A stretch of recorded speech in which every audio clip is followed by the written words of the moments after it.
In topic 4.8, we are thinking about how the Earth's geography and topography affect climate. And so there's an interplay between these two things that the topography of the land, the geography of where things are located in relationship to bodies of water or other things has a significant impact on the climate. And so we're going to talk about a couple of those concepts here in this topic.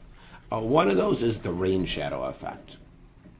The rain shadow effect is a phenomenon that is present when you have warm, moist air blowing over mountains.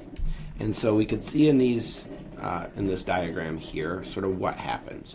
So if we have wind blowing here that's moist, it rises up over the mountain because of the topography of the land. As this air rises, it cools and water vapor condenses. Okay? And we see that happening here. And then as that air continues and descends along the other side of the mountain, it has dropped its precipitation, and so we have this dry air on the leeward side of the mountain.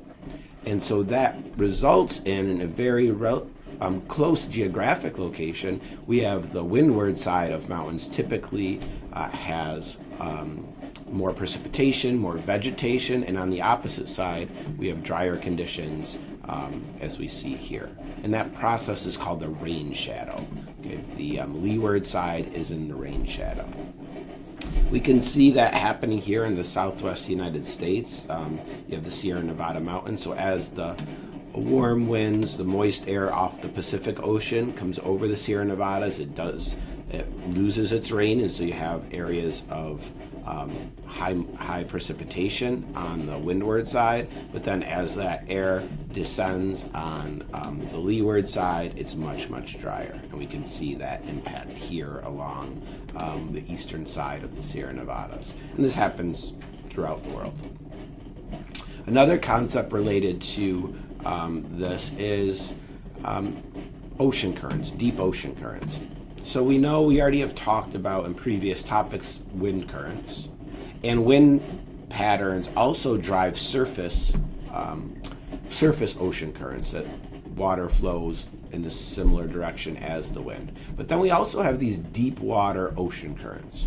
This is sometimes called the global conveyor belt. Okay? And what happens is water that gets heated in more tropical areas flows northward. Okay?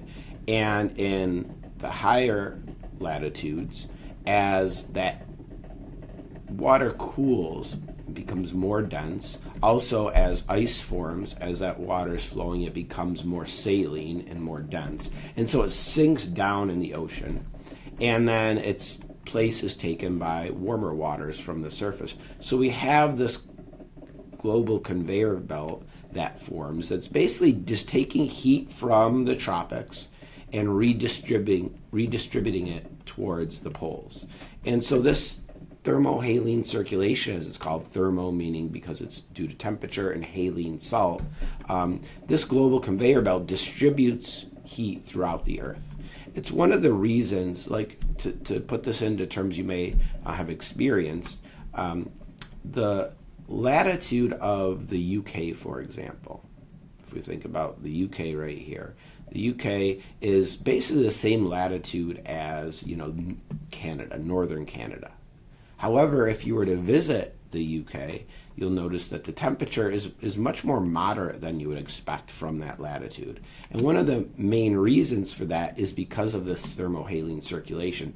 Because these warm waters from the tropics are being transported across the Atlantic right towards the UK, that significantly moderates the temperature.